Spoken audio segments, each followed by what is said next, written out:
भारत और इंग्लैंड के बीच लॉर्ड्स में खेले गए दूसरे टेस्ट मैच में जसप्रीत बुमराह ने बाउंसर्स मारकर जेम्स एंडरसन को काफी परेशान किया था। लेकिन अब भारत के पूर्व क्रिकेटर और कमेंटेटर संजय मांजरेकर का मानना है कि ये पूरी की पूरी प्लानिंग जो है वो की थी टीम इंडिया के कप्तान विराट कोहली ने। कोहली ने ही जसप्रीत बुमराह को कहा था कि आप एंडरसन को बाउंसर्स मारिए और उनको लगातार परेशान करते रहिए। लेकिन संजय मांजरेकर को ऐसा क्यों लगता है कि ये पूरी प्लानिंग विराट कोहली की थी और विराट कोहली ने जसप्रीत बुमराह को क्यों कहा था कि आप एंडरसन को पूरी तरीके से परेशान कीजिए? देखिए हमारी इस खास रिपोर्ट में। भारत और इंग्लैंड के बीच लॉर्ड्स में खेले गए टेस्ट मैच में जसप्रीत बुमराह ने जेम्स एंडरसन पर बाउंसर से अटैक किया। इसको लेकर एंडरसन ने बुमराह से अपनी नाराजगी भी जाहिर की। लेकिन अब टीम इंडिया के पूर्व बल्लेबाज और कमेंटेटर संजय मांजरेकर को लगता है कि इस टेस्ट मैच में जसप्रीत बुमराह ने जिस तरह से जेम्स एंडरसन पर अटैक किया था, उसका प्लान भारतीय कप्तान विराट कोहली ने बनाया होगा ताकि वो इंग्लैंड के गेंदबाज को थोड़ा सहमा सके, डरा सके और घायल कर सके। लॉर्ड्स टेस्ट मैच के तीसरे दिन बुमराह ने 10 तेज गेंदें फेंकी। इनमें से 4 नो बॉल थी। इनमें से आधे से ज्यादा इंग्लैंड के 11वें नंबर के बल्लेबाज जेम्स एंडरसन के खिलाफ फेंकी गई, जिन्होंने लॉर्ड्स टेस्ट मैच की पहली पारी में भारत के 5 विकेट चटकाए थे। बुमराह की इस रणनीति से संजय मांजरेकर हैरान थे और उन्हें लगता है कि एंडरसन को चोट पहुंचाने की ये प्लानिंग कप्तान विराट कोहली की हो सकती है। मांजरेकर ने अपने एक बयान में कहा, जब अचानक से जसप्रीत बुमराह लगातार शॉर्ट बॉल से जेम्स एंडरसन के शरीर पर निशाना लगा रहे थे तो ऐसा लग रहा था कि वो बुमराह हैं ही नहीं। आमतौर पर उनसे एंडरसन को जल्दी आउट करने के लिए तेज गेंद, स्टंप और फुल डिलीवरी की उम्मीद की जाती है, जैसा कि उन्होंने पहले भी किया है। मुझे लगता है बुमराह ने विराट कोहली की प्लानिंग पर अमल किया। विरोधी टीम के अहम खिलाड़ी के पीछे लगो, उसे थोड़ा डरा दो, सहमा दो या फिर उसे इस तरह से घायल कर दो कि उसकी धार कुंद हो जाए। मोहम्मद शमी ने जब जेम्स एंडरसन को आउट किया तो पवेलियन की तरफ लौटते हुए एंडरसन ने बुमराह को खतरनाक बाउंसर्स के बारे में अपनी नाराजगी जताई। संजय मांजरेकर का मानना है कि इससे एंडरसन के अहंकार को थोड़ी चोट लगी, क्योंकि इंग्लैंड के तेज गेंदबाजों ने बुमराह को बाउंसर्स फेंके थे। हालांकि अपने शरीर पर 1-2 बार झेलने के बाद बुमराह नॉट आउट रहे और उन्होंने 34 रन बनाए। बुमराह और शमी ने शानदार पार्टनरशिप की और भारत को मजबूत सिचुएशन में पहुंचाया। इसके बाद भारत ने इंग्लैंड को दूसरी पारी में सिर्फ 120 रनों पर ऑल आउट कर दिया और लॉर्ड्स में 151 रनों की बड़ी जीत दर्ज की। इस जीत के साथ ही भारत ने 5 मैचों की टेस्ट सीरीज में 1-0 की बढ़त भी बना ली।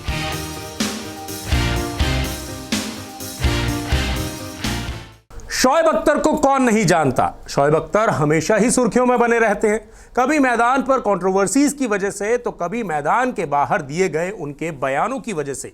लेकिन इन दिनों शोएब अख्तर के साथ साथ सलमान खान भी काफी सुर्खियों में बने हुए हैं, क्योंकि इन दिनों एक खबर चल रही है कि शोएब अख्तर और सलमान खान ने बांद्रा में शर्टलेस होकर रेस लगाई थी।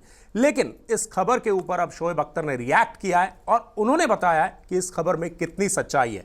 आप खुद ही देखिए क्या कहा है शोएब अख्तर ने इस खबर को लेकर। पाकिस्तानी क्रिकेटर लंबे समय से भारत नहीं आए हैं, लेकिन कई बार ऐसा हुआ था जब सीमा के पार के खिलाड़ी भारतीय क्रिकेटर्स और बॉलीवुड सितारों के साथ घुल मिल जाते थे। शोएब अख्तर जो आईपीएल में केकेआर की फ्रेंचाइजी का हिस्सा हुआ करते थे, उनके शाहरुख खान और सलमान खान के साथ काफी दोस्ताना संबंध रहे हैं। केकेआर का हिस्सा होने की वजह से शोएब और शाहरुख कई मौकों पर एक साथ नजर आया करते थे। तो वहीं एक अफवाह ये भी फैली थी कि शोएब अख्तर और सलमान खान ने बांद्रा में शर्टलेस होकर दौड़ लगाई थी। लेकिन अब शोएब अख्तर ने बड़ा खुलासा किया है। उन्होंने कभी भी सलमान खान के साथ शर्टलेस होकर दौड़ नहीं लगाई। शोएब अख्तर ने उस कहानी का जिक्र करते हुए कहा, मैं, सलमान खान और कैटरीना कैफ एक साथ थे। जाने से पहले सलमान खान ने मुझे अपने साथ खाना खाने के लिए कहा था। अब सलमान खान तो सलमान खान हैं और वो कुछ चीजों को नहीं देख सकते, जैसे कि अगर आपका हाथ खाली है तो वो आपको अपनी घड़ी दे देंगे। अगर पार्टी की वजह से आपकी शर्ट गंदी हो गई है तो वो आपको नई शर्ट दे देंगे। उस दिन सलमान खान ने मुझे एक नई शर्ट दी थी। हमारा साइज लगभग एक जैसा ही था और मैं सिर्फ उस दिन उनके घर पर ही था। फिर हमने खाना खाया और मैं लाहौर लौट आया। यहाँ पर मैंने सुबह खबर देखी जिसमें लिखा था कि सलमान खान और शोएब अख्तर ने शर्टलेस होकर बांद्रा में दौड़ लगाई। ये अफवाह जंगल की आग की तरह फैल गई। इस खबर के सामने आने के बाद शाहरुख खान ने भी शोएब अख्तर को फोन किया था और इसके बारे में चर्चा की थी। इसको लेकर बात करते हुए शोएब अख्तर ने बताया, ये खबर सुनने के बाद यहाँ तक कि शाहरुख खान ने भी मुझसे पूछा है इस कहानी में कितनी सच्चाई है। उन्होंने फोन करके पूछा क्या ये सच है, तो मैंने उनसे कहा नहीं, ऐसा कुछ भी नहीं था। मैं सलमान खान के घर पर था। उन्होंने मुझे अपनी शर्ट दी क्योंकि मेरी शर्ट गंदी थी। हमने खाना खाया और मैं वापस आ गया। हमने शर्टलेस होकर दौड़ नहीं लगाई थी।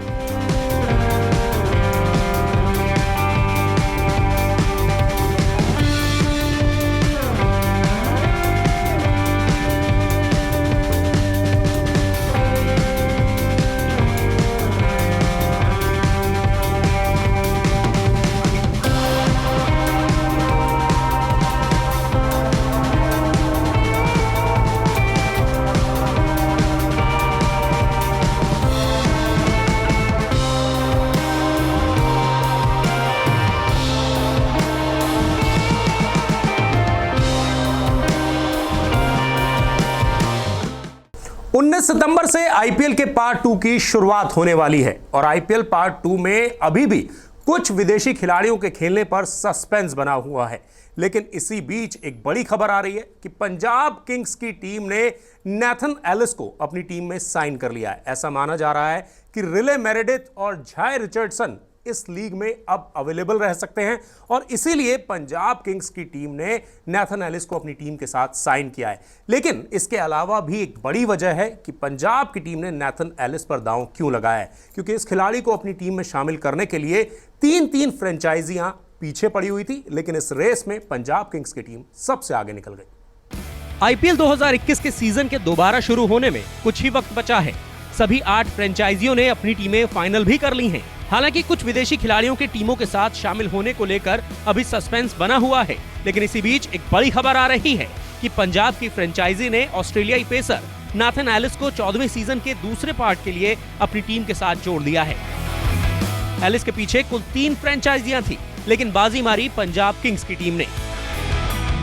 पंजाब की टीम ने उन्हें झाई रिचर्डसन और राइले मेरेडिथ में से किसी एक के रिप्लेसमेंट के तौर पर टीम में शामिल किया है। एलिस ने अपना नाम आईपीएल की नीलामी में भी दिया था, लेकिन किसी भी फ्रेंचाइजी ने उनके नाम पर बोली नहीं लगाई। किसी भी फ्रेंचाइजी ने उन्हें अपनी टीम में शामिल नहीं किया था। लेकिन दाएं हाथ के इस पेसर ने इंटरनेशनल क्रिकेट में शानदार शुरुआत की थी। वो टी20 इंटरनेशनल क्रिकेट में अपने डेब्यू पर हैट्रिक लेने वाले पहले गेंदबाज बन गए थे। एलिस ने बांग्लादेश के कप्तान महमदुल्लाह के बाद मेहंदी हसन और फिर मुस्तफिजुर रहमान को आउट किया था।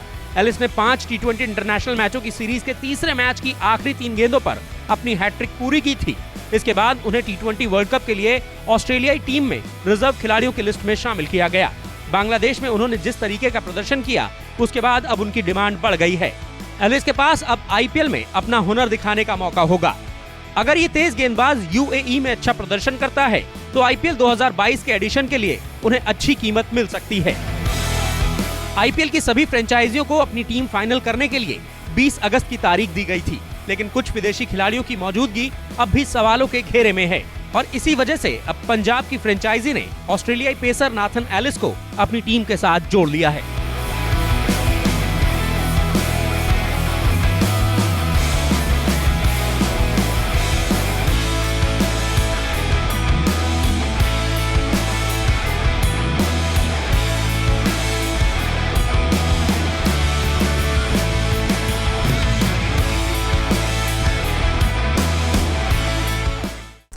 टीम इंडिया के एक क्रिकेटर पर बड़ा ही संगीन आरोप लगा है। उस पर पिच रोलर चुराने का आरोप लगा है और मजेदार बात यह है कि उस क्रिकेटर पर यह आरोप लगाया है उसी की क्रिकेट एसोसिएशन ने, उसी एसोसिएशन ने जिसके लिए यह खिलाड़ी काफी लंबे समय से खेल रहा है और उसी टीम के लिए उसने कई मैच विनिंग परफॉर्मेंस भी दी है। लेकिन आखिर क्या वजह है जो इस एसोसिएशन ने अपने खिलाड़ी पर चोरी का आरोप लगाया है? आप हमारी ये पूरी रिपोर्ट देखिए, आपको खुद ब खुद समझ में आ जाएगा कि आखिर क्या है ये पूरा माजरा।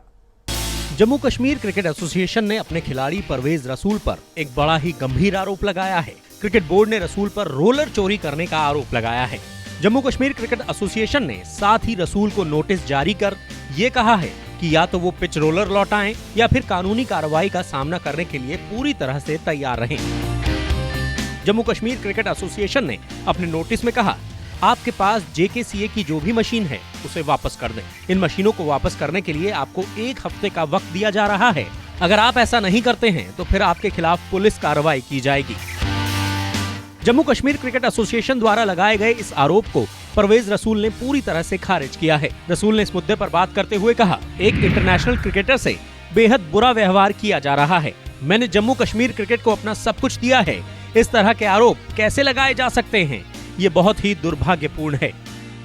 वहीं दूसरी तरफ जम्मू कश्मीर क्रिकेट एसोसिएशन के एक सदस्य का कहना है कि रसूल इस बात को बेवजह तूल दे रहे हैं, क्योंकि ये नोटिस सिर्फ उन्हें ही नहीं भेजा गया है। जम्मू कश्मीर क्रिकेट एसोसिएशन के सदस्य ने कहा, रसूल इस मामले को बेवजह तूल दे रहे हैं। ये नोटिस सिर्फ परवेज रसूल को ही नहीं भेजा गया है। जम्मू कश्मीर क्रिकेट एसोसिएशन की मशीन जिस भी सदस्य के पास है उसे लौटाने के लिए कहा गया है। परवेज रसूल ने बिना वजह इस बात को दिल पर ले लिया और मुझे समझ नहीं आता कि वो ऐसा क्यों कह रहे हैं। परवेज रसूल जम्मू कश्मीर से भारत के लिए इंटरनेशनल क्रिकेट खेलने वाले पहले क्रिकेटर हैं। साल 2014 के बांग्लादेश दौरे पर ऑलराउंडर परवेज रसूल को इंटरनेशनल डेब्यू करने का मौका मिला था और 2017 में इंग्लैंड के खिलाफ उन्होंने अपना T20 डेब्यू किया था। टीम इंडिया के लिए एक वनडे में रसूल 2 और इकलौते T20 मैच में 1 विकेट लेने में सफल रहे थे। IPL में परवेज रसूल Pune warriors India, royal Challengers Bangalore और सनराइजर्स हैदराबाद की फ्रेंचाइजियों से खेल चुके हैं।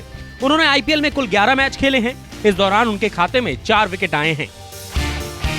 32 साल के परवेज रसूल को घरेलू क्रिकेट में एक बड़ा नाम माना जाता है और जम्मू कश्मीर के लिए तो वो दिग्गज खिलाड़ियों में से एक हैं। लेकिन अब परवेज रसूल को जम्मू कश्मीर क्रिकेट एसोसिएशन ने नोटिस जारी कर कहा है कि या तो वो पिच रोलर लौटाएं या फिर कानूनी कार्रवाई का सामना करने के लिए पूरी तरह तैयार रहें। अगर आपको हमारा ये वीडियो पसंद आया है तो इसे लाइक और शेयर जरूर कीजिए और हाँ, हमारे चैनल को सब्सक्राइब और फॉलो करना मत भूलिएगा ताकि आप क्रिकेट की कोई भी खबर मिस ना करें। चाहे स्पोर्ट्स की ब्रेकिंग न्यूज हो या क्रिकेट का कोई अपडेट, प्लेयर